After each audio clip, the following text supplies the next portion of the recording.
দর্শক আমন্ত্রণ নন্দন টিভির পক্ষ থেকে নন্দন টিভির নতুন অনুষ্ঠানের একেবারে প্রথম পর্বে আপনাদের আমন্ত্রণ জানাচ্ছি আমি সুলতান আহমেদ। টরন্টো শহরের যারা প্রতিষ্ঠিত ব্যবসায়ী কিভাবে তারা প্রতিষ্ঠিত হয়েছে, তাদের উত্থান এবং তাদের সংগ্রামের পুরো গল্পটা আপনাদের সঙ্গে আমি শেয়ার করব। প্রতিটি পর্বে আমাদের সঙ্গে একজন করে থাকছেন অতিথি। এই শহরে শুরু থেকে এখন পর্যন্ত প্রতিষ্ঠা লগ্ন থেকে যত স্ট্রাগল এবং সফলতা, এই গল্পগুলো তুলে ধরবো আপনাদের সঙ্গে। আজকে আমাদের সঙ্গে যিনি যুক্ত হয়েছেন তিনি এই শহরের অত্যন্ত পরিচিত মুখ। অনেকগুলো পরিচয় তার। একদিকে তিনি রিয়েলটর, অন্যদিকে তিনি বিল্ডার্স, অন্যদিকে আবার নিজেকে একজন সমাজসেবক হিসেবে ব্যাপক প্রশংসা কুড়িয়েছেন এরই মধ্যে। তার নাম আর কেউ নয়, মনির ইসলাম। জনাব মনির ইসলাম, আমাদের অনুষ্ঠানে আপনাকে স্বাগত। এবং প্রথম এপিসোড আজকে আমাদের। শুরুতেই বলবো কেমন লাগছে? খুবই ভালো। আর আপনি যখন বললেন যে প্রথম শোতে প্রথম গেস্ট, তখন আরেকটু বেশি ভালো লাগে, কারণ জীবনের প্রথম সব কিছু স্পেশাল হয়।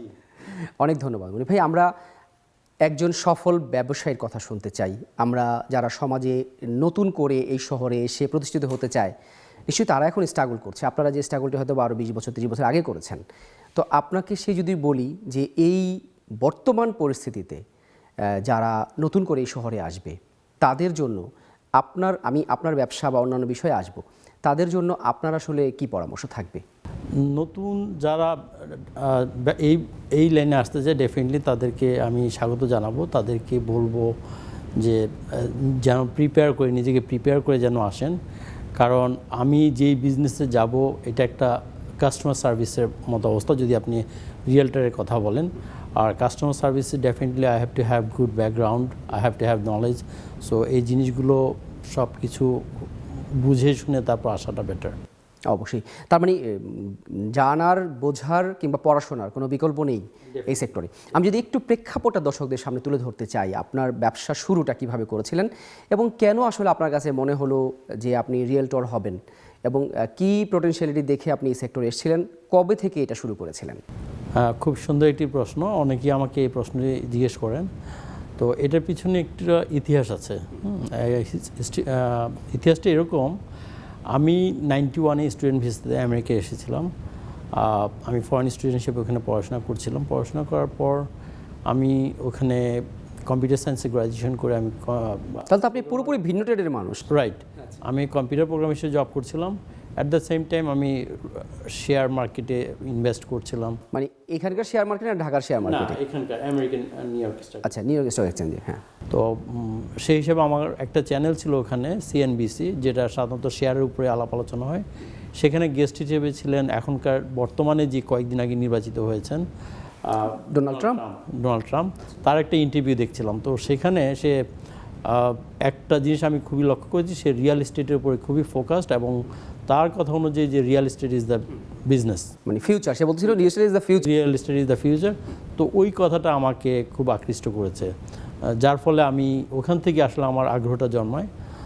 তারপর আমি যখন এখানে আমি আমেরিকাতে থাকতে প্রোগ্রাম হিসেবে জব করছিলাম, কিন্তু আমার প্ল্যান ছিল যে আমি যদি পরবর্তী কখনো সুযোগ হয় আমি রিয়েল এস্টেটে নামবো। তারপর এখানে যখন আসলাম তখন আমি রিয়েল এস্টেটে ফোকাস করলাম। তো ভাই, একটা বিষয় যে আপনি পুরো পড়াশোনা করলেন বাংলাদেশ থেকে, তারপরে আমেরিকায় এসে আপনি ডিগ্রি নিলেন কম্পিউটার সায়েন্সের উপরে, এই যে দীর্ঘদিনের ক্যারিয়ার আপনার, সেটি আপনি পুরো পরিবর্তন করে আপনি চলে আসলেন রিয়েল এস্টেট সেক্টরে। আপনার কাছে কি মনে হয়নি যে ব্যাপারটা চ্যালেঞ্জিং হবে?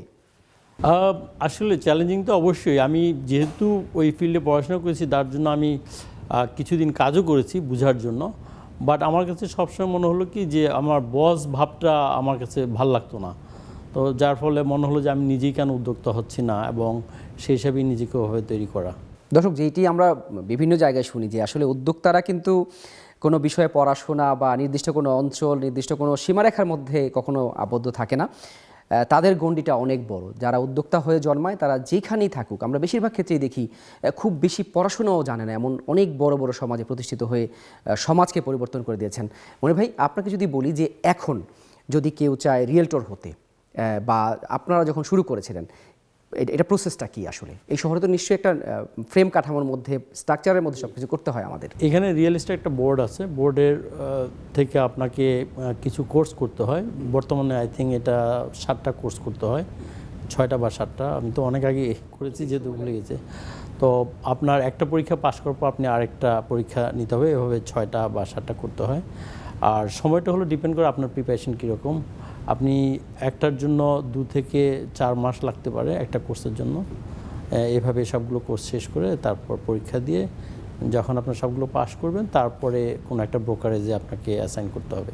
আচ্ছা, আপনি যখন শুরু করেছিলেন, আপনি যেটি বললেন 2005-এর দিকের কথা, তো নিশ্চয়ই এই যে আমরা তো যেহেতু আমরা এশিয়া অঞ্চল থেকে বাংলাদেশ থেকে এসেছি, আমাদের নানান রকমের বৈষম্য বা নানান রকমের ইসের সাথে আমাদের পরিচিত হতে হয় বিভিন্ন পেশায়। তো আপনাদের সেক্টরে কি এমন কিছু ছিল যে এশিয়ান বলে আপনি কোনো অপরচুনিটি মিস করেছেন বা ক্লায়েন্ট আপনাকে ঠিকভাবে রেসপন্স করেনি, আপনাকে সেল করতে কষ্ট হয়েছে, এরকম এমন কোনো ব্যাপার কি আপনি ফেস করেছেন? আমি আসলে এরকম কিছু ফেস করিনি, কারণ আমাদের সব দেশেরই ক্লায়েন্ট আছে। তবে হ্যাঁ, দেশি ক্লায়েন্ট বাংলাদেশ বা ইন্ডিয়া, পাকিস্তান এই ধরনের ক্লায়েন্ট একটু বেশি, বাট আমাদের সব দেশের ক্লায়েন্টের সাথে আমাদের যোগাযোগ আছে। যদি আমি একটু এভাবে জানতে চাই আপনার কাছ থেকে যে দর্শকদের উদ্দেশ্যে একটু টরন্টোর এখনকার রিয়েল এস্টেট সেক্টরের পরিস্থিতি কী, তা যদি একটু বিস্তারিত করে বলেন। এটাও সময়োপযোগী একটি প্রশ্ন। বর্তমানে যে অবস্থাটা চলছে আপনারা জানেন হয়তো, গত 2-3 বছর ধরে মার্কেটটা একটু মন্দা যাচ্ছে। আমাদের প্রাইস আমি বলবো যে অ্যাভারেজে যদি আপনি বাংলো বাড়ির কথা চিন্তা করেন, আমি বলবো $2 থেকে $3 লাখ ড্রপ করেছে অল টাইম হাই থেকে, এবং দাম কমেছে। সাধারণত কেউ যখন কোনো প্রপার্টি কিনে, আমি নিজে থাকবো প্লাস আমার রেন্টাল একটা ইনকাম থাকবে, ওটা কাভার করলে তখন আমি বাড়িটা কেনার কথা চিন্তা করি যে আমার যে মান্থলি এক্সপেন্স। কিন্তু যখন ইন্টারেস্ট রেট বেড়ে গিয়েছে, ইন্টারেস্ট রেট বেড়ে যাওয়ার পরে ওইটা অনেকেরই জন্য সহনীয় পর্যায়ে ছিল না, অনেক স্ট্রাগল করতে হয়েছে, যার ফলে অনেকেই বাড়ি বিক্রি করে দিয়েছে, আর এই কারণেই প্রাইসটা ড্রপ করেছিল। কিন্তু এখন আবার যেটা হচ্ছে, এখন ইন্টারেস্ট রেট আপনারা জানেন রিসেন্টলি কমিয়েছে 0.5 ড্রপ করা শুরু করেছে, রিসেন্টলি 0.5 করেছে, আবার এই মাসে আরেকটা ড্রপ আসবে, we don't know if it's Gaana B 0.25 or. তো এটার উপরে ডিপেন্ড করে, বাট তারা প্রেডিক্ট করছে যে নেক্সট ইয়ারেও তারা আরও ইন্টারেস্ট কমাবে। তো কমালে ডেফিনেটলি এটা মানুষের অ্যাফোর্ডেবিলিটির মধ্যে আসবে, তখন বায়ার অনেক বেড়ে যাবে, স্বাভাবিকভাবেই প্রাইসটা তখন বেড়ে যাবে। আমরা যতটুকু জানি, বিভিন্ন হিসেব বলে যে টরন্টোতে বাড়ির দাম, এটা শুধুমাত্র কানাডা নয়, এটা নিউ ইয়র্ক বা আমেরিকার কোনো ডিস্ট্রিক্টের চাইতেও এখানে দাম বেশি। এর পেছনে কারণ কি, বা এতে করে কি আপনাদের বেচা বিক্রিতে মানে সেল এবং বায়ের ক্ষেত্রে কোনো রকমের কোনো প্রতিবন্ধকতা তৈরি হয়? Toronto is not the only city.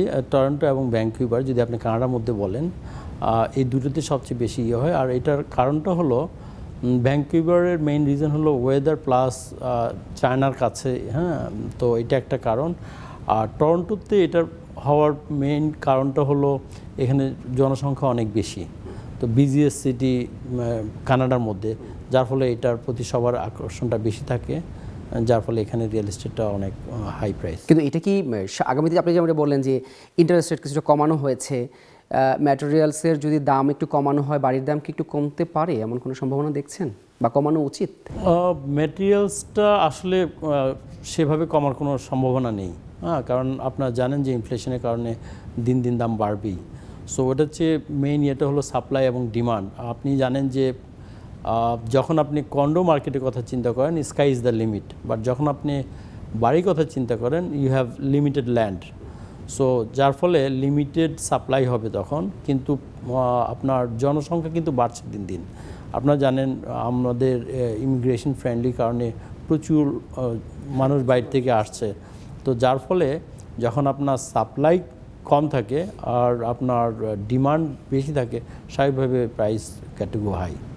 আপনাদের জন্য তো ডেফিনেটলি যারা নতুন বায়ার, তারা আপনাদের কাছে সবচেয়ে কাঙ্ক্ষিত মানুষ, যে নতুন করে বাড়ি কিনবে, তাদের ক্যাপাবিলিটি তৈরি হয়েছে। টরন্টোতে আসলে নতুন বায়ার বা ওভারঅল কানাডাতে নতুন বায়ার কারা? নতুন বায়ার সাধারণত আপনার বিভিন্ন দেশ থেকে যখন ইনভেস্টমেন্ট ক্যাটাগরিতে কেউ আসে, বিজনেস আপনার নিউ ইমিগ্রেন্ট হিসেবে যারা আসেন তারা থাকেন, আবার যারা ইউনিভার্সিটি গ্র্যাজুয়েশন করে চাকরিতে ঢুকেছেন বা নতুন করে ফ্যামিলি লাইফ শুরু করবেন, তারাই মোস্টলি বায়ার। সেক্ষেত্রে একটা বাড়ি কেনার তো এখানে আমরা জানি যে ব্যাংক লোন 80% মেবি পর্যন্ত দেওয়া হয়। তাহলে যদি কথা একটা বাড়ির দাম যদি 1 মিলিয়ন হয়, তাকে প্রতি মাসে কেমন টানতে হয়? যদি ফার্স্ট অফ অল আমি আপনাকে একটু ক্লিয়ার করি, আপনার মিনিমাম পেমেন্টটা কী হওয়া উচিত, হ্যাঁ, মিনিমাম পেমেন্টটা কত দিতে হয়।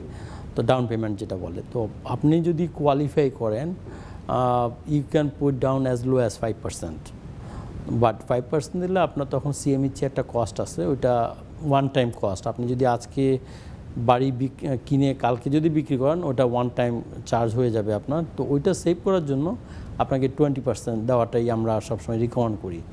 আর আপনি যে প্রশ্ন করেছেন, যদি 1 মিলিয়ন প্রপার্টি ভ্যালু থাকে, 200 আপনি যদি ডাউন পেমেন্ট দেন, তাহলে আপনার মর্টগেজ থাকবে অ্যাপ্রক্সিমেটলি 800,000-এর মতো। সো 800,000-এর উপরে আপনার depending on the rate that time it will come probably 4,500। তার মানে তো বাড়ি ভাড়া দিয়ে থাকার প্রায় কাছাকাছি দিলেই মোটামুটি বাড়ি কেনা হয়ে যায়।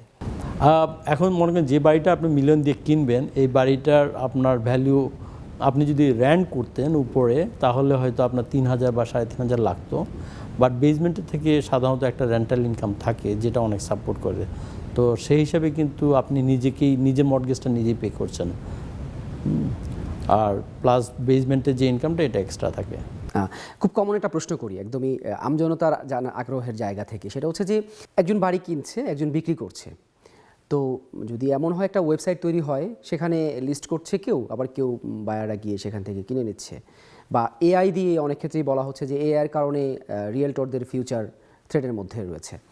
রিয়েলটরকে আসলে কেন দরকার হয় বাড়ি কেনার ক্ষেত্রে এই শহরে? খুব সুন্দর প্রশ্ন। আমাদের এখানে যে রিয়েল এস্টেট বোর্ডটা আছে, মনে করেন আমি যদি আজকে বিক্রি করি, আমি যেই এটা লিস্টিং করবে, ইদার আমি করি বা অন্য কেউ করুক, এটা একটা ডাটাবেজে চলে যাবে। সো এই ডাটাবেজের অ্যাক্সেসটা অনলি রিয়েলটারদের আছে। তো আমরা যেভাবে ক্লায়েন্টকে রিয়েল এস্টেটের সার্ভিসটা দিয়ে থাকি, তারা তাদের ক্রাইটেরিয়া আমাদেরকে বলে, আমরা ওই ক্রাইটেরিয়া অনুযায়ী সার্চ দিয়ে কী আছে তার ক্রাইটেরিয়া ম্যাচ করে ওগুলো লিস্ট তাকে পাঠাই, এবং আমাদেরটা মোস্ট রিসেন্ট আপডেটেড লিস্ট থাকে।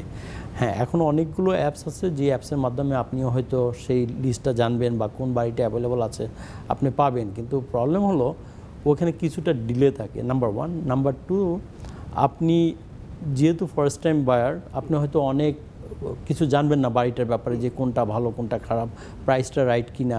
হ্যাঁ, এই জন্য আপনার একটা প্রফেশনাল দরকার, যে প্রফেশনালটা আপনাকে গাইড করবে রাইট প্রাইসে রাইট বাড়িটা পাওয়ার জন্য। তার মানে একজন রিয়েলটরের কাজ শুধুমাত্র বাড়ি বিক্রি কেনা এটিই না, সেই বাড়িকে পুরোপুরি মানে কি বলে দেখে শুনে বুঝে নিয়ে আরেকজনের কাছে সেই অনুযায়ী সেল করা, রাইট? আরেকটি প্রশ্ন করতে চাই এখানে, যে আমরা জানি যে কদিন আগে বলতে আমার যতটুকু মনে পড়ে 1-1.5 বছর বা 2 বছর আগে জাস্টিন ট্রুডো সরকার যারা বিদেশ থেকে বাড়ি কিনতে চায় তাদের বাড়ি কেনার উপর নিষেধাজ্ঞা দিয়েছে, কারণ এখানে বাড়ির দাম অনেক বেড়ে গিয়েছে। তো এটি কি আপনাদের বিজনেসের উপরে কোনো প্রভাব ফেলেছে? কিছুটা ফেলেছে আমাদের রিয়েল এস্টেট ব্যবসায়ী যারা তাদের উপর। বাট আপনি যদি এখানকার সিটিজেনদের কথা চিন্তা করেন, তাহলে এটা তাদের জন্য একটা প্লাস। আপনার প্রথমে দেখতে হবে যে জাস্টিন ট্রুডো এই লটা কেন করেছে, বা তার সরকার এই লটা কেন করেছে। এটা করার মেইন কারণটা ছিল, যখন আপনার বাইরের বায়াররা এসে সবগুলো বাড়ি কিনে নিচ্ছে এবং এখানকার লোকাল যারা তাদের অ্যাফোর্ডেবিলিটির বাইরে চলে যাচ্ছে, তো ওটা যেন সহনীয় পর্যায়ে চলে আসে লোকালদের, যার জন্য বাইরের যারা বায়ার ওদেরকে এই লটা ইম্পোজ করা হয়েছে তাদের উপর। কিন্তু তার কি যে যেই অ্যাম্বিশন নিয়ে এটি করা হয়েছিল সেটি কি হয়েছে, পূরণ হয়েছে? হ্যাঁ, ডেফিনেটলি কিছুটা তো হয়েছেই। না হলে আপনি দেখেন আমাদের কিছুদিন আগেও যেই বাংলো বাড়িটা 1.3 মিলিয়নে বিক্রি হতো, এটা এখন 1 মিলিয়নের কাছে পাওয়া যাচ্ছে। আর যদি ওই রুলসটা না করতো, হয়তো দেখা যেত যে 1.3 মিলিয়নের বাড়িটা হয়তো এখনও প্রাইস থাকতো 1.5 বা তার চেয়ে বেশি। চমৎকার করে বলছেন জনাব মনির ইসলাম। আপনার কাছ থেকে আমরা আরও অনেক কিছু শুনতে চাই, এবং আপনাকে নিয়ে আমরা বাংলাদেশে পর্যন্ত যাব। অর্থাৎ আপনারা যারা এই টরন্টো বা উত্তর আমেরিকার প্রতিষ্ঠিত ব্যবসায়ী, তারা বাংলাদেশের জন্য কি চিন্তা করছেন, বাংলাদেশের জন্য কী করছেন বর্তমানে, সেগুলো নিয়ে জানবো। তবে ছোট্ট একটি বিরতির পরে দর্শক, নন্দন বিজয় অনুষ্ঠানে নিচে ছোট্ট একটি বিরতি, সাথেই থাকুন, ফিরছি একটু পরেই।